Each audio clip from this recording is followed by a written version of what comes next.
Devastated, stunned, shocked. All reactions tonight from Jim Rollman's neighbors. And they have new theories on why the Mason businessman was killed and a Lockland man charged. If you're just joining us, let's get you up to speed on today's developments.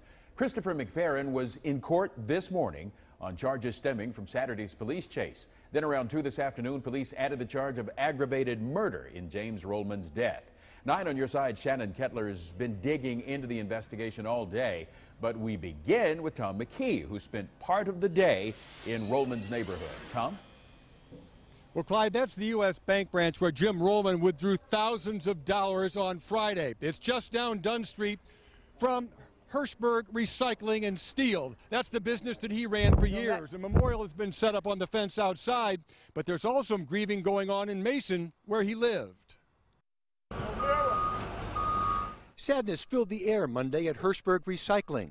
I can't believe it. Still can't believe it.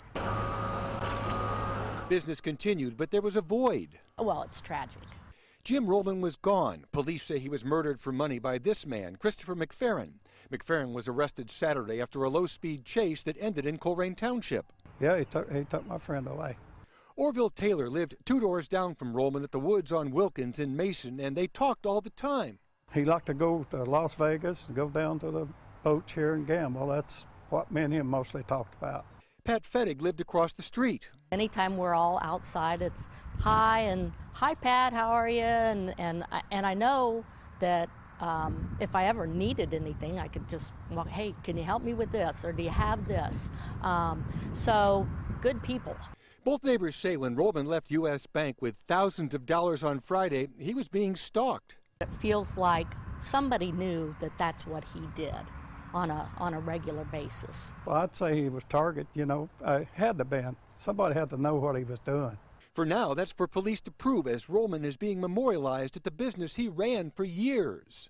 I'm sure he was great to his employees, just because he's a nice guy, was a nice guy. Well, funeral arrangements for Rollman have not been finalized as yet. But as Clyde said, my colleague Shannon Kettler has been digging into McFerrin's background all day, and she's live at the Lockland Police Department. What she found. Shannon?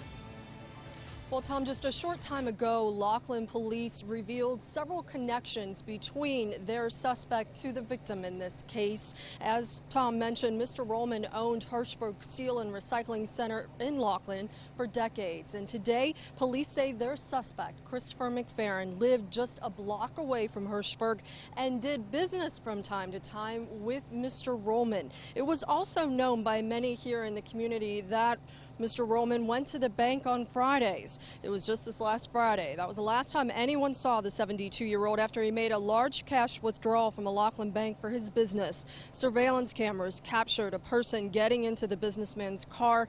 The following day, his body was found in the parking lot of an abandoned business on Smalley Road, just a mile away from the bank here in Lockland. This lot used to house J&R Trucking, a business where police say McFerrin used to work several years ago.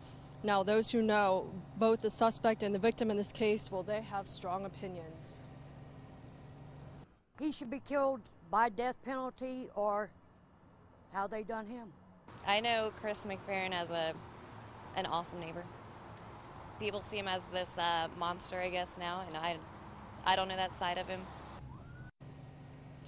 Now, police caught up with McFerrin on Saturday night after a slow-speed chase. Officers say he held a gun to his head and ingested heroin during that chase. Police say they recovered several guns from McFerrin that are now being tested. Investigators are still trying to determine tonight if he acted alone or if there were other people involved in this case. Right now, investigators are meeting here at this building here behind me here at the Lockland PD. They've been meeting here for the last several hours, going over evidence in this case. I spoke with the prosecutor's office a short time ago, and they said it's still too early to determine if McFerrin faces the death penalty. That will be decided after the grand jury meets. Reporting live here in Lockland, I'm Shannon Kettler, 9 on your side. Shannon, thanks for that report.